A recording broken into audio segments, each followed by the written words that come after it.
요즘은 사람들이 그렇게 많이 말하지 않는 것 같습니다만은 제가 처음 미국에 왔을 때만 하더라도 우리가 참 많이 들었던 말 중 하나가 이 아메리칸 드림이라는 말이었습니다. 당시에는 많은 사람들이 아메리칸 드림을 가지고 미국으로 이민을 왔습니다. 여러분들은 아메리칸 드림이 뭐라고 생각하십니까? 일반적으로 제가 이해했던 아메리칸 드림은 기회의 나라인 미국에 와서 성공해서 잘 사는 것입니다. 우리는 고생하더라도 우리의 자녀들은 아주 풍요롭게 잘 살게 만들어주는 것, 그것이 아메리칸 드림이었습니다. 그런데 아메리칸 드림에 대한 이 사전적 정의는 이렇습니다. American dream is an ideal that every U.S. citizen should have an equal opportunity to achieve success and prosperity through hard work, determination, and initiative.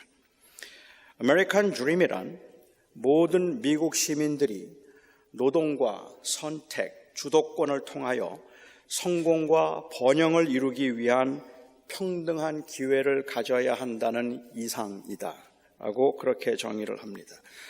아마도 대체로 여기 계신 분들은 이 정의에 크게 이의가 없을 것입니다. 저도 이 정의에 크게 이의는 없지만 문제는 강조점을 어디에 두었는가 하는 것입니다. 아메리칸 드림에 대한 사전적 정의의 강조점은 모든 사람들에게 주어진 평등한 기회입니다. 그런데 우리는 그 강조점을 성공과 번영에 두었습니다. 물론 성공과 번영을 어떻게 정의해야 하는가 하는 것도 문제이지만 수단과 목적이 바뀌게 되는 것도 아주 굉장히 심각한 문제입니다. 아메리칸 드림에서는 사실은 궁극적인 목적은 모든 사람들이 평등한 기회를 가지도록 하는 것이었다면 우리가 생각했던 아메리칸 드림의 목적은 결국은 성공하고 부자가 되는 것, 거기에 있었던 것이 문제라고 생각을 합니다. 여러 번 제가 말씀을 드리기는 했는데 제 의도를 가장 잘 전달할 수 있다고 생각이 되어서 오늘 한 번 더 여러분과 나누고 싶습니다. 아주 오래전에는 그 결혼에서 가장 필요한 요소가 때였습니다. 지금도 어른들은 결혼에는 때가 있는데 때를 놓치면 안 된다고 생각을 하죠. 그래서 우리의 자녀들이 이 혼기가 찼는데, 소위 말하는 혼기가 찼는데도 결혼을 하지 않고 있는 자녀들을 보면 많이 걱정을 하게 되고 때를 놓치기 전에 결혼을 해야 되는데 하고 그 때를 이야기를 많이 합니다. 그런데 우리의 자녀들은 결혼에 왜 때가 필요하냐고 자꾸 반문을 합니다. 결혼에 왜 때가 필요할까요? 무슨 때를 말하는 것일까요? 아마도 여러 가지 의미가 있으리라고 생각은 합니다만은 옛날 사람들이 말했던 결혼의 때란 자녀를 낳아서 키울 수 있는 때였을 겁니다. 옛날에는 결혼의 목적이 자녀를 생산해서 대를 이어가도록 하는 것, 그것이 결혼의 목적이었기 때문입니다. 부부가 함께 만나서 사는 것은 수단이고 자녀를 낳아서 대를 잇고 가족을 만드는 것이 목적이었던 때가 있었습니다. 그럴 때는 가장 중요한 것은 자녀를 낳아야 하는 겁니다. 그러기 위해서는 자녀를 낳기에 가장 적절한 때가 언제이고 그 자녀들을 또 키워서 그 다음 때를 이어가도록 하는 것을 도와주기에 적절한 때가 언제일까 하는 것을 사람들은 물었을 겁니다. 지금 시대에는 자녀를 낳는 것은 결혼의 목적이 아니라 마음에 맞는 사람과 함께 사는 것이 결혼의 목적이라서 현대 젊은이들에게는 때가 그렇게 중요한 요소가 되지 않습니다. 맞는 사람을 만나는가 하는 것이 더 중요하죠. 전에는 자녀 생산이 목적이고 그리고 부부됨이 수단이었다면 지금은 부부됨이 목적이고 그리고 자녀 생산은 그 수단이 되었습니다. 이 세상에 아무도 돈 버는 것을 목적으로 사는 사람은 없을 겁니다. 사람들이 열심히 일을 하고 돈을 벌려고 하는 것은 돈이 목적이기 때문이 아니라 사람을 편안하고 행복하게 살아가도록 하는데 돈이 최고의 수단이라고 생각하기 때문입니다. 그런데 살다 보면 이 방향과 목적을 잃어버리고 돈을 버는 일에만 주력하게 되기도 합니다. 제가 아는 어느 분이 미국에 와서 정말 고생을 많이 했습니다. 세탁소를 운영하기도 하고 또 세탁소에서 일을 하기도 하고 뭐 정말 고생 온갖 굳은 일을 다 하면서 열심히 돈을 벌었습니다. 아주 열심히 산 덕에 그렇게 나이가 아주 많지는 않았는데도 비교적 돈을 참 많이 벌었는데 그만 병에 걸렸습니다.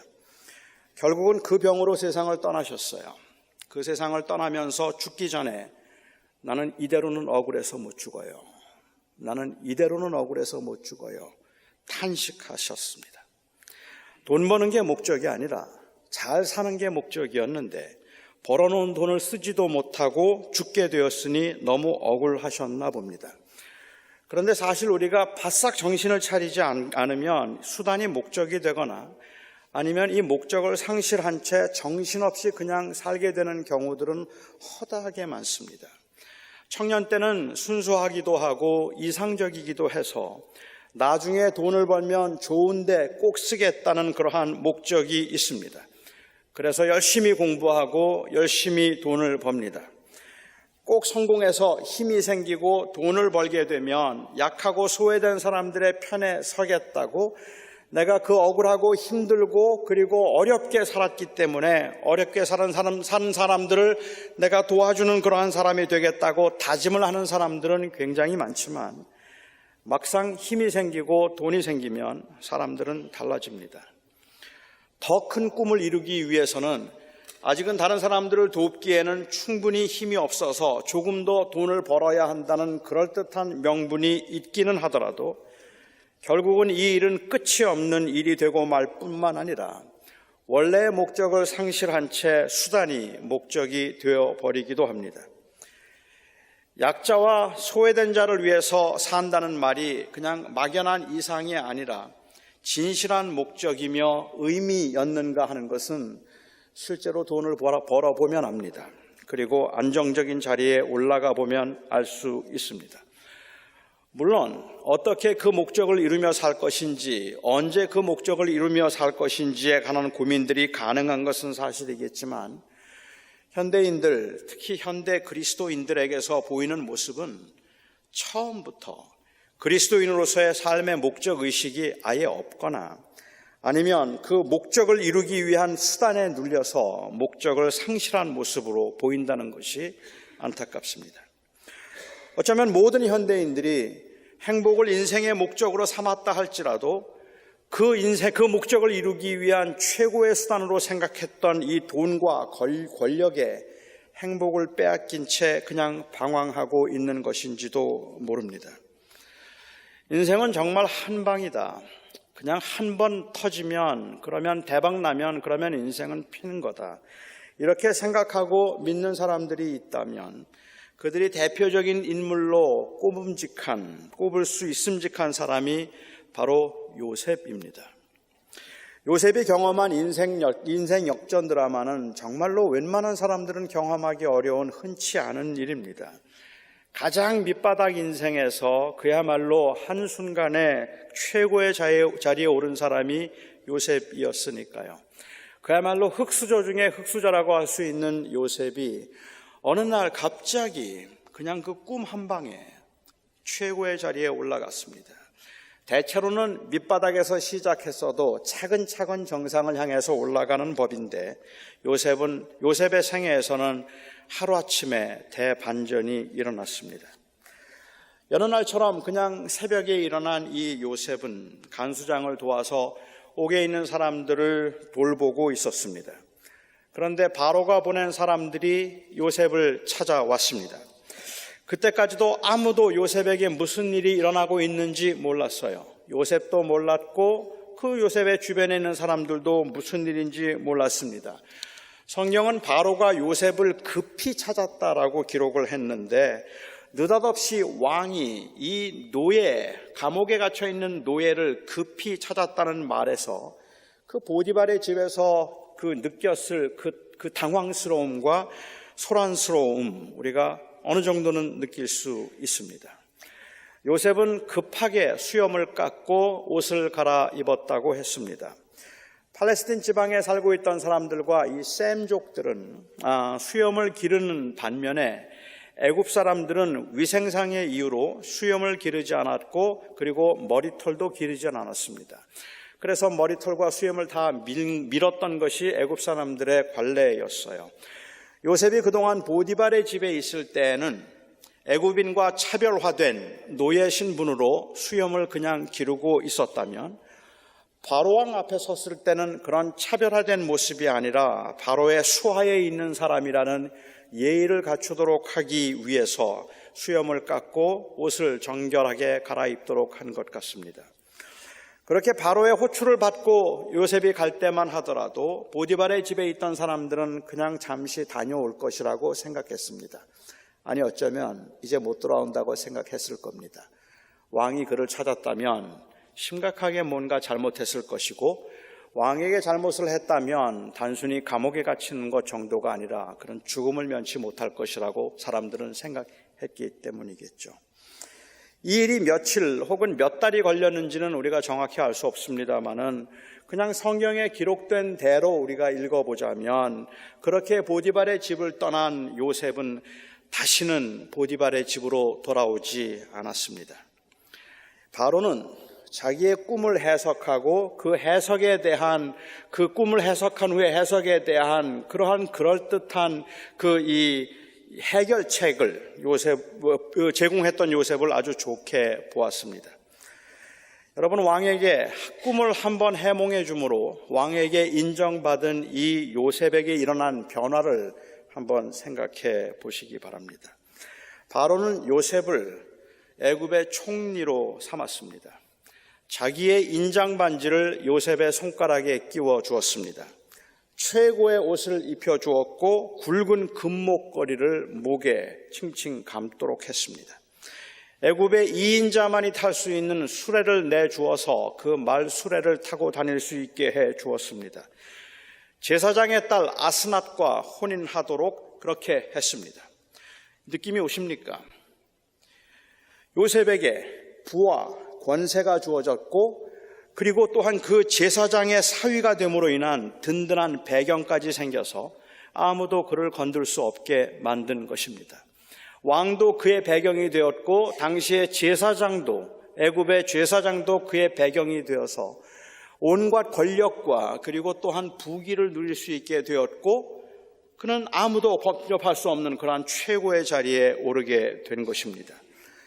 꿈인지 생시인지 구분이 안 될 만큼 하루아침에 완전히 달라졌습니다. 여러분, 이런 거 한번 경험해 보고 싶지 않으십니까?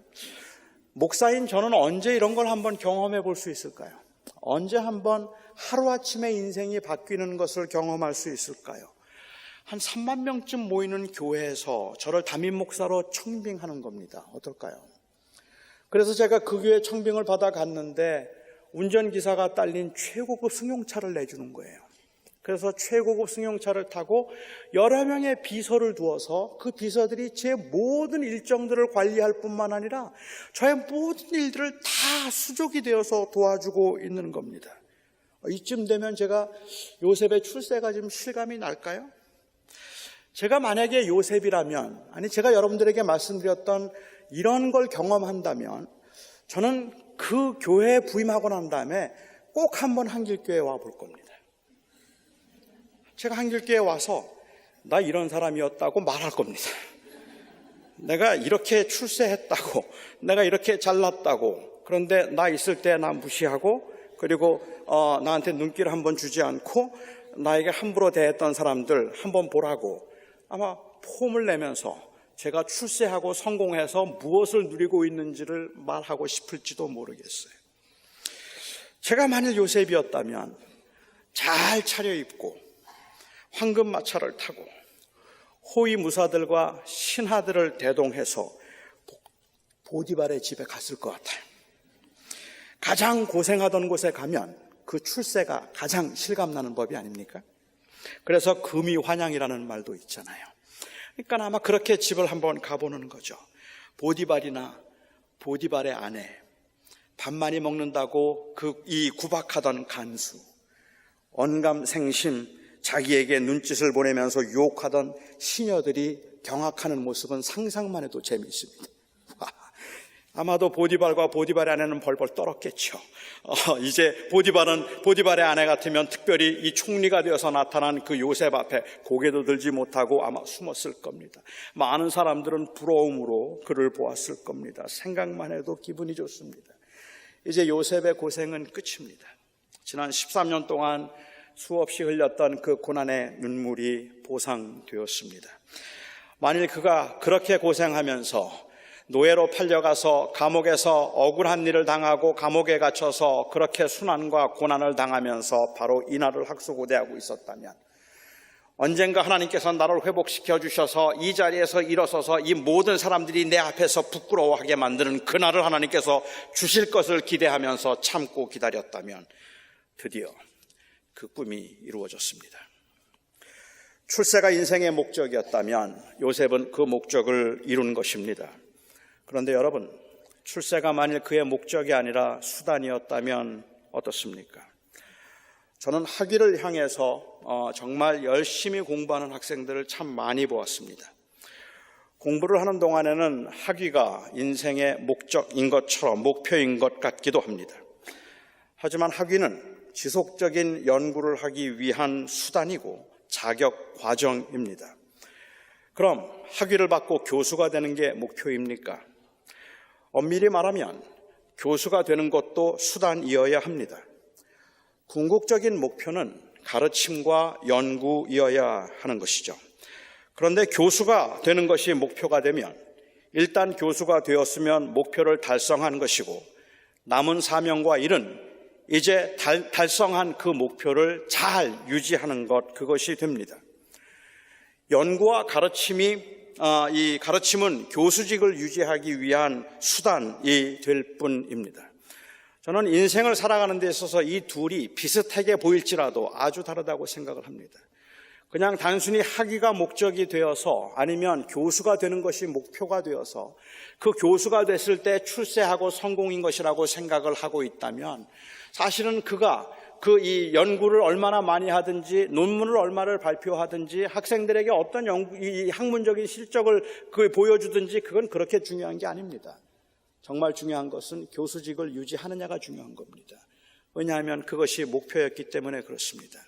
하지만 연구가 목적이고 가르치는 게 목표가 될 때는 교수직은 그냥 수단일 뿐입니다. 그 자리에 있음으로 인하여서 내가 해야 되는 그 일들을 잘해서 좋은 결과와 성과가 나타나고 후학들에게 영향을 끼칠 수 있을 때 비로소 그 목표를 이루었다고 말할 수 있을 겁니다. 이건 엄청난 차이가 있는 겁니다. 요셉의 목표가 출세였다면 그 출세에는 사명도 없고 책임도 없습니다. 그냥 그 힘과 권력을 누리기만 하면 되는 것이고 잘 유지하기만 하면 되는 겁니다. 저는 그리스도인들조차도 마치 출세가 목표였던 것처럼 출세를 하나님의 축복이라고 부르는 것이 불편합니다. 마치 하나님께서 기도에 응답해 주셔서 부자가 되게 하시고 열심히 하나님을 섬겼더니 하나님께서 이 자녀들이 복을 받게 하신 것처럼 사업이 잘 되고 높은 위치에 오르게 된 것을 하나님의 축복이라고 말하는 것이 불편하다는 말입니다. 재물은 축복이 아니라 사명입니다. 적어도 그리스도인들에게는 주어진 권력과 재물이 목표가 아니라 수단입니다. 그리스도인들에게는 그것들이 하나님의 뜻을 이루고 하나님의 나라를 세우도록 하기 위한 수단이라는 이 확고한 인식이 필요하다는 말입니다. 저는 요셉은 그랬다고 생각합니다. 요셉은 13년 동안 고생하고 난 다음에 30살의 나이에, 그야말로 젊기 이를 데 없는 그 나이에 애굽의 총리가 됨으로 출세했으니까 내 인생 폈다라고 생각하고 출세를 목표로 삼은 것 같지는 않다는 말입니다. 나중에 요셉의 형제들과 그리고 아버지가 요셉 덕분에 애굽에 와서 호강을 하며 살게 되었습니다. 요셉의 형제들은 이 요셉이 자기에게 보복하지 않는 것이 이상하고 두려웠습니다. 자기를 팔아서 죽이려고 했고 노예로 만들어버렸기 때문에 이 형들은 요셉이 자기에게 보복하고 복수를 할 줄 알았는데 아무것도 하지 않고 있는 그 모습이 너무 이상해서 두려웠습니다. 그들이 생각할 수 있었던 유일한 이유는 아버지입니다. 효자였던 요셉이 아버지의 마음을 아프게 해드리지 않기 위해서 형제가 서로 싸워서 아버지가 마음 아파하면 안 될 것 같아서 지금 아버지가 살아계시는 동안에는 참고 있는 것이라고 생각을 했습니다. 그것 말고는 일반적으로 상식적으로 생각할 때 요셉이 요셉의 형제들에게 환대하는 것이 이해가 되지 않았기 때문에 그렇습니다. 그런데 아버지 야곱이 죽었습니다.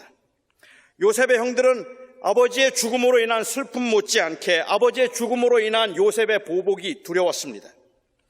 그래서 이 요셉의 형들은 아버지가 죽고 난 후에 이 아버지의 거짓 유언을 요셉에게 전합니다. 아버지가 죽기 전에 형들의 죄를 용서해 주라고 유언하셨다고 말을 전합니다. 형들의 그 말을 듣고 요셉은 울었습니다. 형들이 두려움에 벌벌 떨면서 아버지가 살아계실 때는 아버지 때문에 우리에게 보복하지 않았지만 아버지가 이제 세상을 떠났으니 틀림없이 나를 보복할 것이라고 두려움에 떨면서 거짓 유언으로 아버지가 죽으면서 형제들에게 잘해주라고 했으니까 제발 보복하지 말라고 말하는 그 형들을 보면서 울었습니다. 물론 형들의 그 말에 요셉이 왜 울었는지는 조금 더 생각해 볼 필요가 있겠습니다만은 아마도 요셉은 그 형들을 보면서 마음이 아프고 그리고 불쌍했을 겁니다. 그렇게 말을 전하기는 했지만 요셉의 형들은 그래도 마음이 풀리지가 않았어요. 요셉이 그냥 울기만 했기 때문에 그렇습니다. 나중에 요셉의 형제들 10명의 형제들이 요셉을 찾아옵니다. 그리고 그 앞에 엎드렸습니다. 무릎을 꿇고 고개를 숙였습니다. 여러분, 그들이 한 고백이 뭔지 아십니까? 우리가 당신의 종들입니다. 그 고백입니다. 우리가 당신의 종들이니이다. 무릎을 꿇고 고개를 숙이고 그 요셉 앞에 우리가 당신의 종들입니다. 요셉이 꾸었던 꿈이 실현되는 순간입니다. 그 볏짐들이 요셉에게 절을 하리라고 했는데 그 별들이 요셉의 별에 절을 하리라고 했는데 이 10명의 형들이 요셉을 찾아와서 자기를 팔고 자기를 죽이려고 했던 요셉의 형제들이 자기에게 찾아와서 무릎을 꿇고 그리고 아주 간절하게 두려움에 벌벌 떨면서 우리가 당신의 종들입니다. 그 꿈이 이루어지는 순간입니다.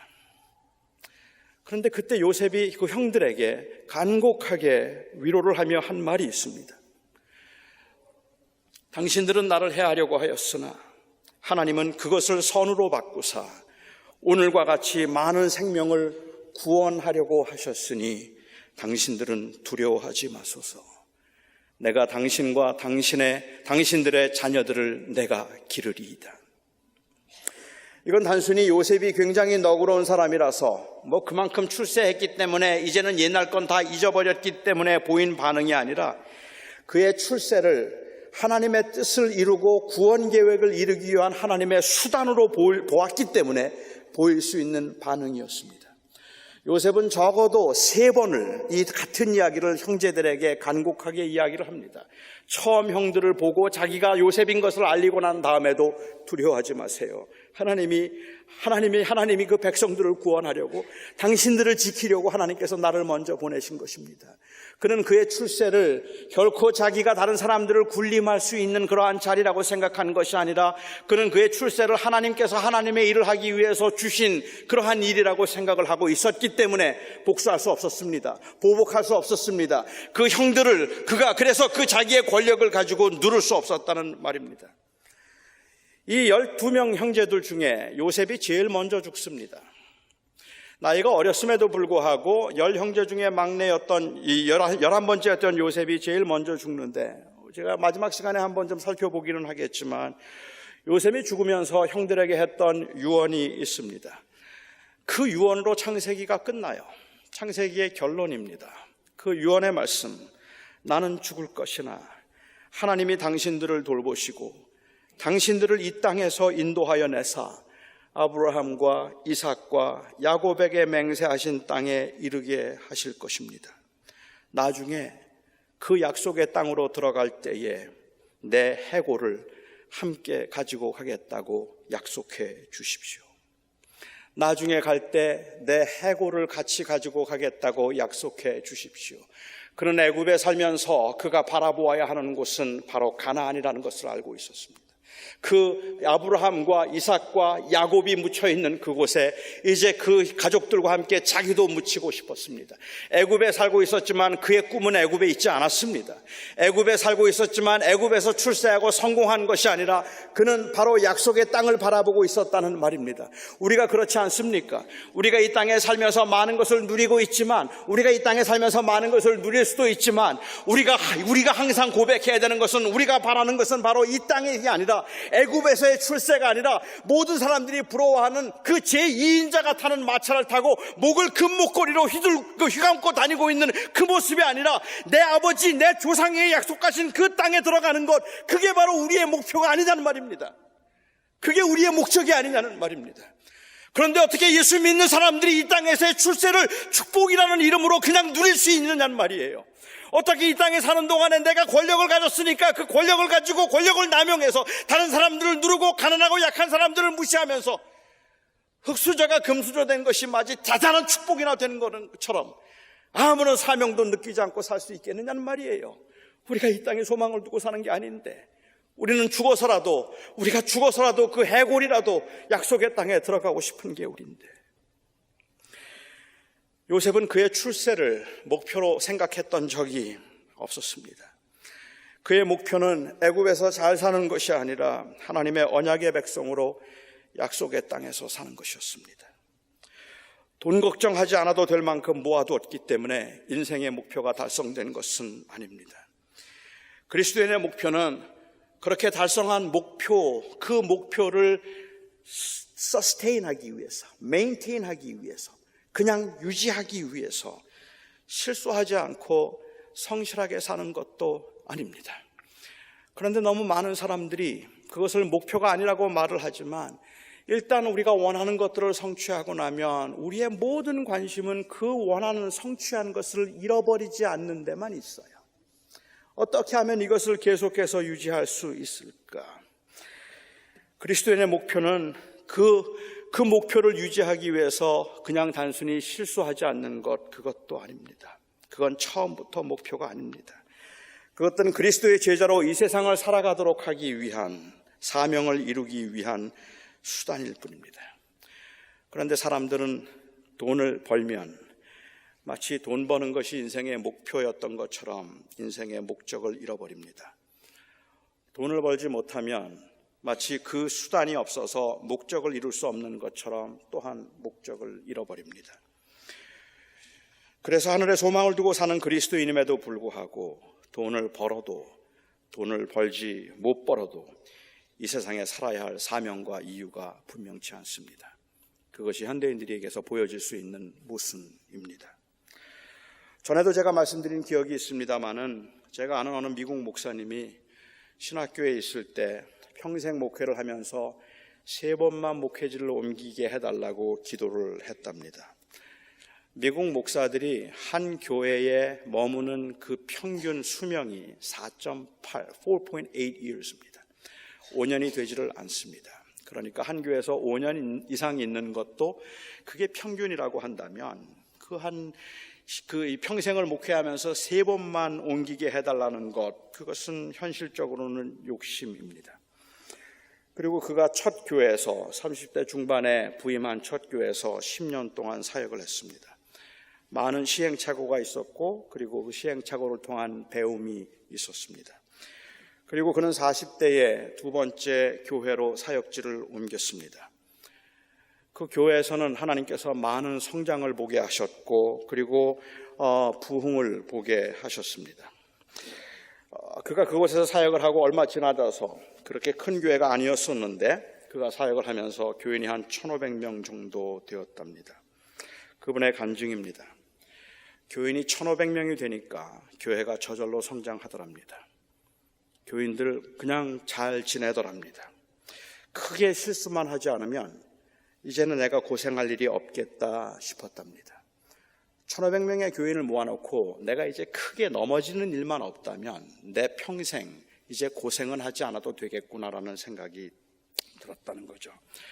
그렇게 그 교회에서 10년을 사역하고 50대 중반에 그는 메릴랜드에 있는 세 번째 사역지, 교인이 한 100명 정도 되는 교회에서 새로운 사역을 시작했습니다. 당시 제가 있던 노회에서 몇몇 목사님들이 그렇게 새 교회로 오려는 목사님에게 질문을 했습니다. 왜 그 교회를 사임했는가? 혹시 그 교회에서 목회하는 게 너무 힘들었는가? 그 좋은 자리 그리고 그 성장하는 교회에서 왜 그 교회를 그만두고 지금 이 교회로 왔는가 물었습니다. 그때 그 목사님이 했던 대답이 인상적이었습니다. 제가 기억하는 대로 전하자면 이렇습니다. 교회가 커지고 난 후에 내 마음에 영혼을 사랑하는 마음이 식어가는 것이 두려웠습니다. 나는 교회의 모든 교인들을 가족처럼 돌보는 목회를 다시 하고 싶었습니다. 큰 교회의 목사가 되는 것은 그의 목표가 아니었습니다. 그의 목표는 목회였습니다. 그의 목표는 하나님의 교회를 섬기는 것이었고 그의 목표는 하나님의 영광을 위해서 사는 것이었습니다. 그냥 단순히 더 큰 교회에서 안락한 자리에서 편안을 누리고 쉽게 사는 것, 그것은 아니었습니다. 오해 마십시오. 큰 교회 목사들이 다 편안하고 쉽게 산다는 말씀을 드리고 있는 것도 아니고 작은 교회가 큰 교회보다 언제나 더 낫다는 말씀을 드리고 있는 것이 아닙니다.